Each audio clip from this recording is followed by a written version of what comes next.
What's up, y'all? Osiris here, stuck in the middle. I am so excited for this Answers Only. This is Wolf Blitzer versus Nancy Pelosi, and there is so much to unpack. You've probably already seen this interview, but I want to kind of unpack it from the lens of this Answer Only channel, where we take out a lot of the fat. In this interview, we're going to have a little bit of fat because I think it's in the context of what's happening and why it's a contentious interview. But we're going to take out the fat and dig into the substance and to the answers. There is a lot to unpack here. Let's get started. As you know, there are Americans who are being evicted from their homes. They can't pay the rent. Many Americans are waiting in food lines for the first time in their lives. Can you look them in the eye, Madam Speaker, and explain why you don't want to accept the president's latest stimulus offer? Well, because, thank you very much, Wolf, and I hope you'll ask the same question of the Republicans about why they don't really want to meet the needs of the American people. But let me say to those people, because all of my colleagues, we represent these people. I have for over 30 years represented my constituents. I know what their needs are. I listen to them, and their needs are not addressed in the president's proposal. So when you say to me, why don't you accept theirs? Why don't they accept ours? Our legislation is there to do three things primarily: to honor our workers, honor our heroes, our healthcare workers, our police and fire first responders, our teachers, our transportation, sanitation, food workers, the people who make our lives work. We couldn't be doing what we're doing without them. Many of them have risked their lives so that to save lives, and now they will lose their jobs because Mitch McConnell says let the states go bankrupt. Nancy Pelosi is unprepared here. I know she's unprepared because when dealing with this sensitive topic, she needs to be speaking to the person who just got evicted or the person who just lost their job and they're not getting help that they need. Instead, she's answering to Wolf Blitzer. This is a rookie mistake. It's inexcusable. If Nancy Pelosi isn't prepared to at least pretend like she's speaking to someone who just got evicted or lost their job, then she shouldn't agree to do these interviews. Her tone is not in the right manner. And in my opinion, the mistake she's making is Wolf Blitzer came out the box firing. I don't know where that came from or why. I think it's fair, but it caught her off guard. She did not expect it. And she wanted to acknowledge and come back and match the heat that he gave her. But instead, she should have, if she was truly focused on the people, she wouldn't care what Wolf Blitzer says or anybody else says. I'm here to talk to the people, not Wolf Blitzer, not CNN. She expected a friendly conversation. She should have gone into the conversation expecting to talk to the American people. Nancy Pelosi has had a great career, but you are seeing signs of why I have called for her to step aside. I don't know what that looks like, but I don't know if it's even feasible. But she should not be speaker anymore. She definitely shouldn't be doing these interviews anymore. She needs to be benched. So Speaker Pelosi was talking about first responders there, telling the story of our first responders. What she's doing is she's going into the talking point of state and local government funding. Democrats and Republicans are off on this, or I should say Mnuchin and Pelosi are off on these numbers. If you want to do research on this on your own, all you have to do is a quick Google search for speaker.gov. On that site, it's obviously going to be the voice of the Speaker of the House and other representatives, and that's going to give you the talking points that she's coming on TV to display. That's basically all her answers are going to be those type of, basically taken from those communications, so it's consistent.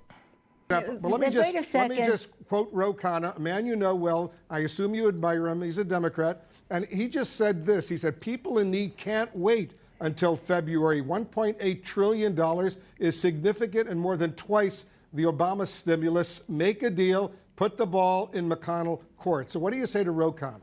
Ro Khanna, that's nice. That isn't what we're going to do, and nobody's waiting till February.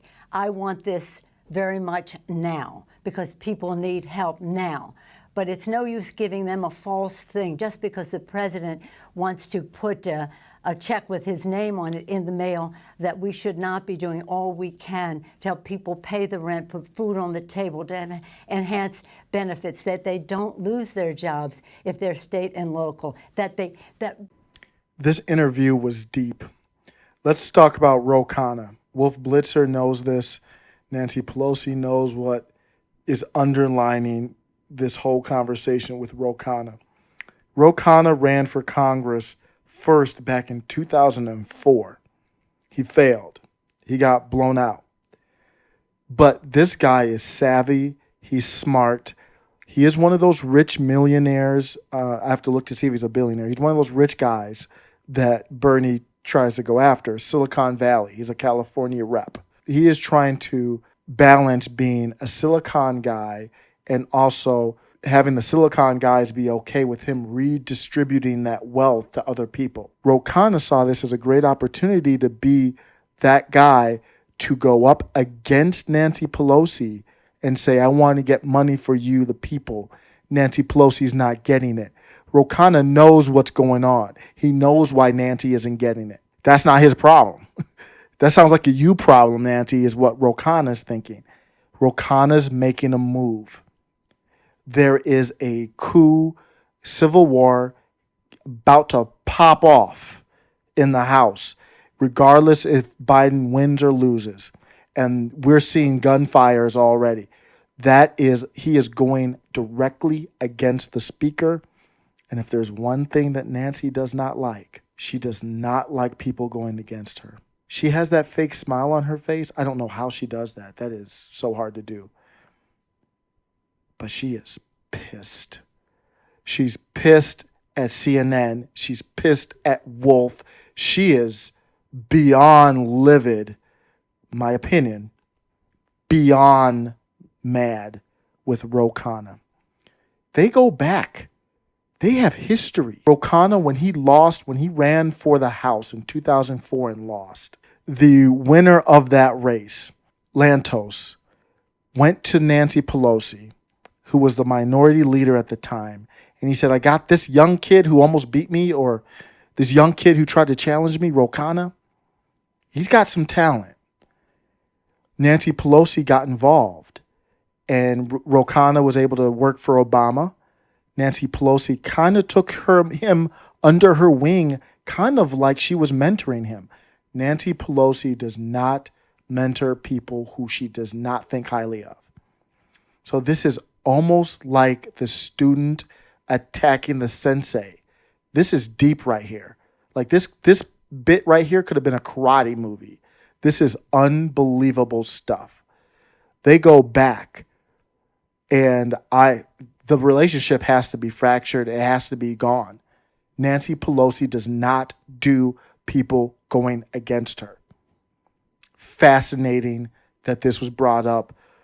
It was already contentious, and then Wolf brings up her former student going against her?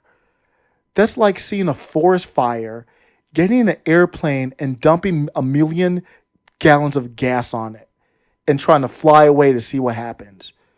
This is unbelievable stuff. But there are millions of Americans who have lost their jobs. They can't pay the rent. Their kids need the food. That's right, and that's what we're trying to get done. $1.8 trillion, and the president just tweeted, stimulus, go big or go home. He wants even more right now, so why not work out a deal with him, and don't let the perfect, as they say here in Washington, be the enemy of the good. Well, I will not let the wrong be the enemy of the right. What's wrong with $1.8 trillion? Well, you know what? Do you have any idea what the difference is between the spending that they have in their bill and that we have in our bill? Do you realize that they have come back and said all these things for child tax credits and earned income tax credits for helping people who have lost their jobs are eliminated in their bill? Do you realize they pay no respect to the fact that child care is very important for people whose children cannot go to school because they're doing remote learning, and yet they minimize the need for child care, which is the threshold with which people, mothers and fathers, can go to work if they have that? Do you have any idea of how That's precisely why, Madam Speaker, short they're concerned? That's why it's so important. What Wolf Blitzer is saying is that the current earned income tax credit and child tax credit is $6,660. Democrats want to raise that to almost $10,000. Republicans say no, but we will double the direct payment so families would get $1,000 for each child. This is what Wolf Blitzer is saying. Why are you driving such a hard bargain? Just say yes to their deal so we can get something. Nancy's saying no, it's not enough. Same for the state. This is the minutia. This is getting into the weeds of what Wolf and Nancy are going back and forth about. And they both know the details, but they don't have the ability to get into the details in such a short time frame, and emotions are involved. So Democrats want $436 billion for state and local aid.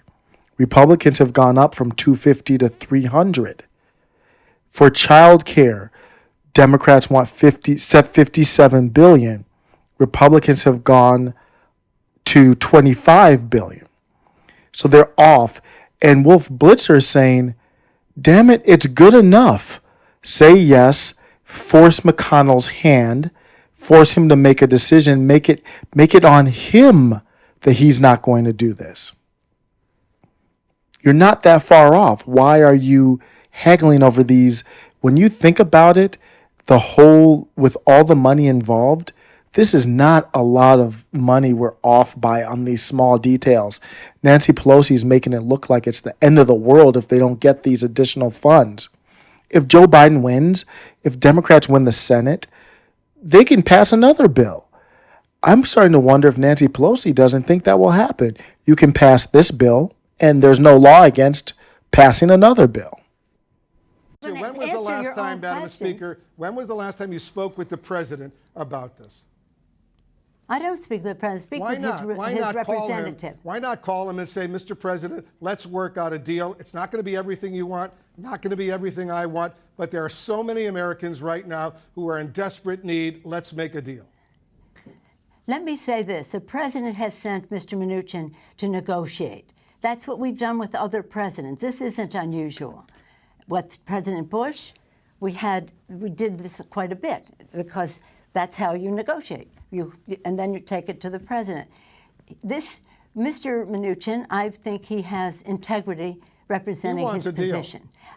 May I finish, please? But he has integrity representing his position, but his position has no integrity. They do not share our values. Have a little respect for the fact that we know something about these subjects. Donald Trump's come a long way in the game of politics. When he first became president, he would have never been this sophisticated.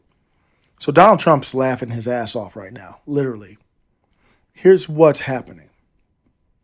Donald Trump is in a no-lose situation right now because he can say, I'm pushing to give money for the people. Either Nancy caves in and gives him money, which he will get a boost probably before the election, or Nancy doesn't give him money and she goes on to a liberal-based news organization and gets hammered on what she would consider her own friendly party network. And maybe Nancy pushes it and says, you know what, I'll say okay. Then it's on Mitch. So it will never be on Trump that he didn't want to give money to the people, whether he really wanted to or not. Donald Trump is in a strong chess position right now. So this is literally like watching Game of Thrones and all the strategy behind it. Except the sad thing is, we as Americans are losing. We are failing to do our job. Now, things can turn around. It's not the end of the world, but we are paying the price now for cheering Nancy Pelosi, Republicans cheering Donald Trump when he didn't shake Nancy Pelosi's hand, cheering Nancy Pelosi when she tore up Donald Trump's speech. We cheered that, red cult versus blue cult, and now you pay the piper for that. This is like a child which you raise them to be bad. And then all of a sudden you go out into public and it's an important situation and you need them to act good and they can't do it. They're like, you never told me to act well in my life. I'm not going to act well now. I don't care if it's a pandemic. Y'all taught me to just hold the line, to negotiate hard, to blame the other side. That's what I'm doing. That's it, everybody. Thanks for listening. I didn't, believe it or not, I did not even cover the full interview. I didn't cover Andrew Yang. I didn't cover over Wolf Blitzer asking her about her line that she likes to use for whatever reason about Donald Trump just wants his name on the checks.